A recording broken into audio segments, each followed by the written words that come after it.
डहाणू जनता सहकारी बैंक के एक निदेशक ने बैंक का कारोबार बढ़ाने की बजाय करोड़ों का चूना लगा दिया। ये निदेशक इतना शातिर है कि इसने ठगी के नए नए तरीके इजाद कर रखे थे जिनके बारे में कोई सोच भी नहीं सकता। वो चोर नहीं साहूकार था, बैंक में निदेशक था, लेकिन था चोरों से भी शातिर। अपने ही बैंक में लगाई सेंध, डकार गया करोड़ों रुपए। अगर आपके अकाउंट में पैसे नहीं हैं, तो क्या फिर भी आप अपने खाते से पैसे निकाल सकते हैं? नहीं ना। लेकिन ये कारनामा करता था भरत राजपूत, और ये कोई ऐरा गहरा नत्थु खेरा नहीं, दी डहाणू जनता सहकारी बैंक का निदेशक था। इस शातिर दिमाग अधिकारी ने अलग अलग तरीकों से बैंक को 6 करोड़ रुपए से ज्यादा का चूना लगाया है। ये मामला पुलिस स्टेशन में भी दर्ज हो चुका है, लेकिन पुलिस इस मामले को सुलझाना नहीं चाहती। पुलिस ने जो एंटीसिपेटरी एफआईआर दाखिल होने के पहले एंटीसिपेटरी जो कोर्ट ने मंजूर की है, तो उसके खिलाफत में या तो उन्होंने अपील में जाना चाहिए था कि भाई ये घोटाला किस तरह से हुआ है, कौन है उसके पीछे, क्या है। पर मेरे ख्याल से राजकीय दबाव के बावजूद उनपे कोई कार्रवाई पुलिस की ओर से या सहकार खाता जो है उनकी ओर से आज तक हुई नहीं है। कागजों की जांच बताती है बैंक सालाना 90 करोड़ रुपए का लेन देन करता था, लेकिन अब ये सिमट कर 65 करोड़ रुपए का हो गया है। भरत राजपूत ने अपने शातिराना चाल से अपने कुछ हजार रुपए तनख्वाह पाने वाले नौकर के नाम 1 करोड़ 10 लाख का लोन ले लिया था, वो भी बिना किसी गारंटर के। जब बात खुली तो डर के राजपूत ने पैसा लौटा दिया, फिर भी उसकी तिकड़म बंद नहीं हुई। पुलिस सीधे तौर पर भरत राजपूत पर कार्रवाई करने से बच रही है, क्योंकि भरत कांग्रेस का तालुका अध्यक्ष है और राजनीतिक रसूख रखता है। बोर्ड ऑफ डायरेक्टर है, उसमें से एक तो भरत राजपूत जो तालुका कांग्रेस का अध्यक्ष है, यहाँ का पॉलिटिकली इन्फ्लुएंसेड है। उनका कांग्रेस का एक शहर अध्यक्ष है वसंत कर्नावट। वसंत कर्नावट ये डायरेक्टर ने अपने फिक्स डिपॉजिट ये लोन के लिए सामने रखे हैं ऐसा बताया था, और उसके लिए कंसेंट लेटर भी दिया गया था। और तब की चेयरमैन जो फाटक मैडम है, उन्होंने अपने अधिकार में ये लोन मंजूर करवाया था।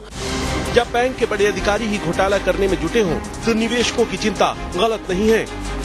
कोई आम आदमी अपने पैसे वाला बैंक में क्यों रखता है? वो यही चाहता है कि उसके पैसे सुरक्षित रहे। लेकिन बैंक के डायरेक्टर ही अगर इन पैसों पर हाथ साफ करने लगे, तो आम निवेशक आखिर करे तो क्या करे? कुछ ऐसा ही वाकया डहाणू के जनता बैंक में सामने आया है, जिसमें डायरेक्टर ने खुद ही करोड़ों रुपए का बैंक को चूना लगा दिया। कैमरा पर्सन विक्रम के साथ जयेश वाणी, TV9 डहाणू। डहाणू बैंक में हुए इस महालूट पर बातचीत के लिए हमारे साथ हैं complainant Sanjeev Joshi, cooperative sector के एक्सपर्ट प्रफुल्ल पवार और साथ ही इस बैंक के x vice chairman Narendra Patil हमारे साथ हैं। सबसे पहले संजीव जी, आपसे सवाल यहां पर करेंगे। यहां पर सबसे पहले सवाल आपसे यही बनता है कि आपको कब समझ में आया कि यहां पर कुछ न कुछ गड़बड़ी चल रही है या घोटाला हो रहा है? जी, हमें नवंबर दिसंबर 2009 में ये बात पता चली, और जैसे पता चली तो हमने तुरंत रिजर्व बैंक और सहकार डिपार्टमेंट को इसके बारे में कंप्लेंट किया था। जी, आपके साथ क्या धोखेबाजी हुई है यहाँ पर? जी, पर्सनली मेरे साथ कोई धोखाबाजी नहीं हुई, लेकिन मैं बैंक का शेयर होल्डर हूँ जी, और बैंक का मैं खातेदार हूँ। तो ये बैंक का नुकसान है, बैंक के भागधारकों के प्रति ये चीटिंग है, इसके लिए मैंने ये कंप्लेंट किया था। जी, प्रफुल्ल पवार हमारे साथ हैं जो कि कोऑपरेटिव सेक्टर के एक्सपर्ट हैं। प्रफुल्ल जी, कोऑपरेटिव बैंक्स में अक्सर देखा गया है कि राज्य सरकार का नियंत्रण होता है, आरबीआई और साथ ही नाबार्ड का भी यहाँ पर बहुत ज्यादा इन्फ्लुएंस होता है, तो क्या ऐसे में प्रोमोटर्स का बहुत ज्यादा इन्वॉल्वमेंट हो जाता है, इसीलिए कहीं ना कहीं चांसेस बढ़ जाते हैं कि इस तरह के घोटाले होते हैं बैंक्स में? बेसिकली प्रमोटर्स का होता नहीं है, संचालक मंडल जो डायरेक्टर्स है बैंकों के जी, उनके डायरेक्शन पे ही बैंक चलती है, और होने के लिए सीईओ मैनेजर वगैरह सब होते हैं। लेकिन इनके जो डायरेक्शंस है वो डायरेक्शंस इंपॉर्टेंट होते हैं और इनको इग्नोर नहीं किया जा सकता। अगर ये चाहे तो बैंक को अपने घर की तिजोरी जैसे यूज कर सकते हैं प्रैक्टिकली, और इनके ऊपर कोई रिस्ट्रिक्शन नहीं। जब तक ये बाहर नहीं निकलते, बाहर पता नहीं चलता है, तब तक ये ऐसे ही चोरी कर सकते हैं। जी प्रफुल्ल जी, क्या हर कोऑपरेटिव बैंक की यही हालत है कि ये अपने बैंक को घर की तिजोरी की तरह इस्तेमाल कर सकते हैं? और क्या ये बात राज्य सरकार के ध्यान में है, क्या उन अथॉरिटीज के ध्यान में है? नहीं, ऐसा तो नहीं है, हर बैंक नहीं करती ऐसी जी, लेकिन काफी ऐसे केसेस हो चुके हैं, लेकिन इसके ऊपर कोई रिस्ट्रिक्शन नहीं है। क्या रिस्ट्रिक्शन लाया जा सकता है? क्या आज तक कोई ऐसा रूल नहीं बना है कि ऐसे लोगों पर रिस्ट्रिक्शंस लाया जा सके?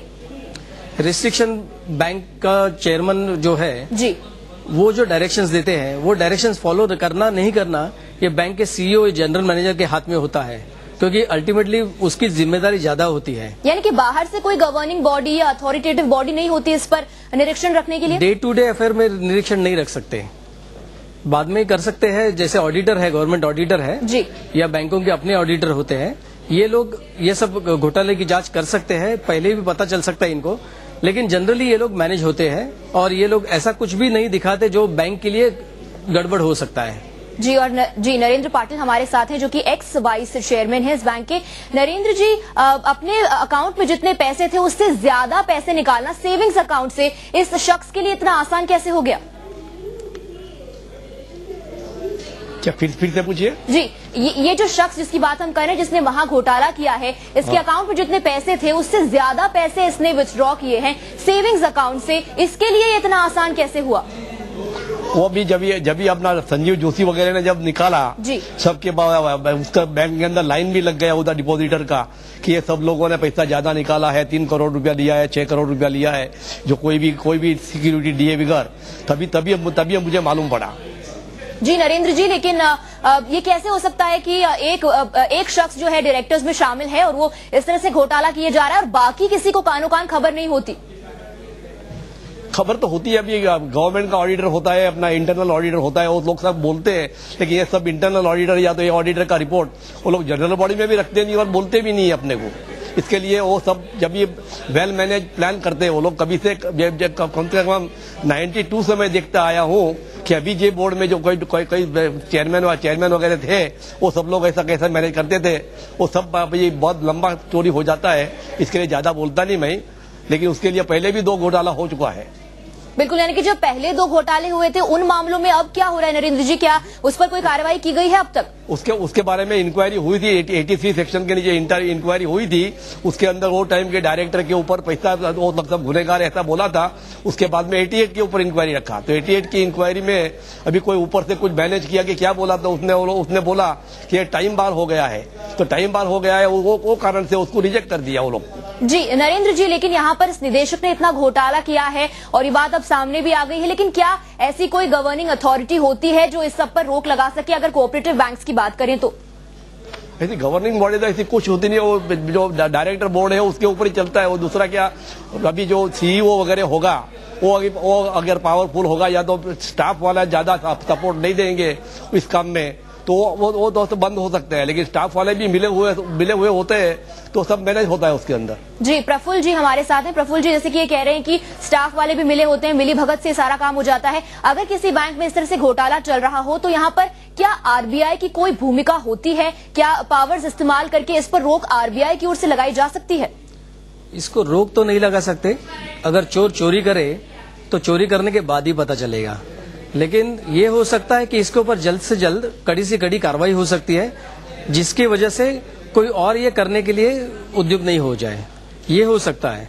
और जहां तक स्टाफ का सवाल है, स्टाफ तो रखते डायरेक्टर बोर्ड ही स्टाफ डिसाइड करते कौन रखना है किसको रखना नहीं रखना है, तो स्टाफ को नौकरी करनी है, वो इंक्लूड सीईओ है। सीईओ वैसे तो बैंक का मालिक है, एक्चुअली देखा जाए तो उसका कंट्रोल होना चाहिए, लेकिन उसको भी इनके ऊपर निर्भर रहना पड़ता है अपनी नौकरी बचाने के लिए। जी प्रफुल्ल जी, यानी कि ये कहा जा सकता है कि विजिलेंस की कमी के चलते ही ये इतना बड़ा घोटाला हो जाता है।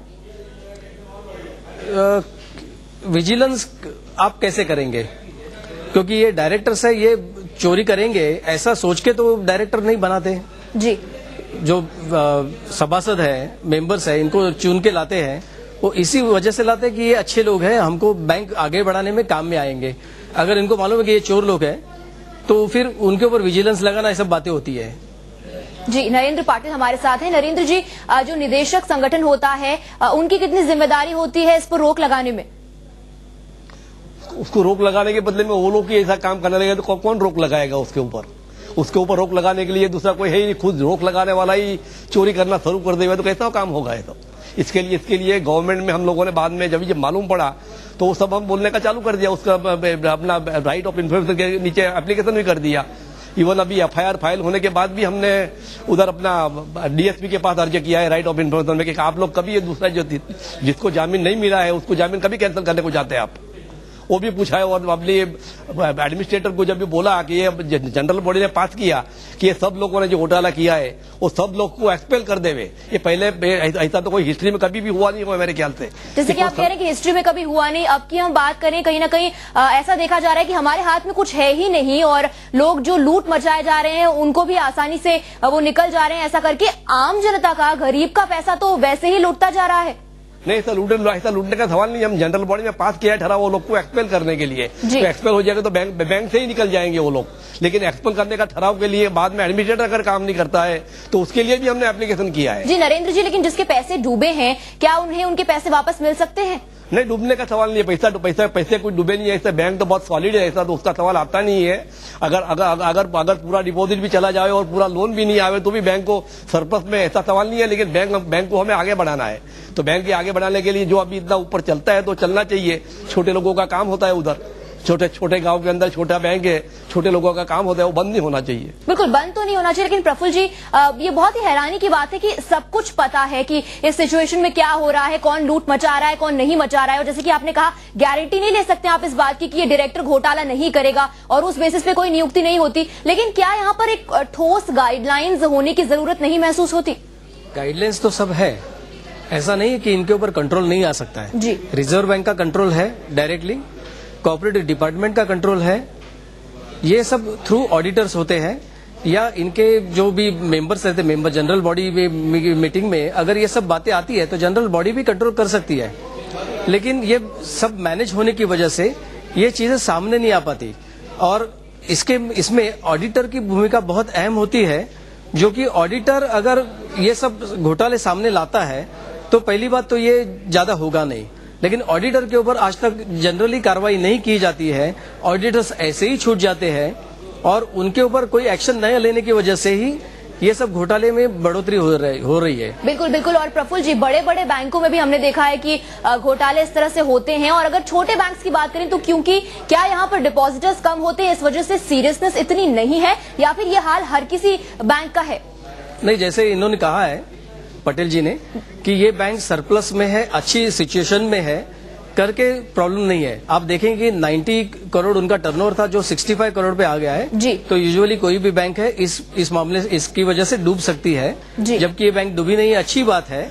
और इससे क्या होता है कि आम लोगों को ही परेशानी होती है, छोटे छोटे लोगों के जिनके डिपॉजिट से छोटे उनको ही परेशानी होती है, बाकी ये संचालक मंडल है या बड़े डिपॉजिटर्स है वो ज्यादा इफेक्ट होते नहीं है।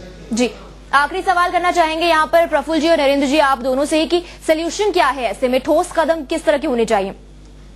ठोस कदम ऐसा है कि रिजर्व बैंक ऑफ इंडिया और सहकार डिपार्टमेंट, कोऑपरेटिव डिपार्टमेंट, इन्होंने जल्द से जल्द कार्रवाई करनी चाहिए, और चूंकि ये बैंक अच्छी है तो इसको बचाने का मुझे नहीं लगता कोई प्रॉब्लम है, लेकिन ये आगे बढ़ना चाहिए कार्रवाई। और जो संचालक मंडल जिन्होंने गड़बड़ की है, ये चोरी की है, उनको चोरी के इल्जाम में ही अंदर करना चाहिए ताकि आगे चल के और घोटाले ऐसे नहीं हो।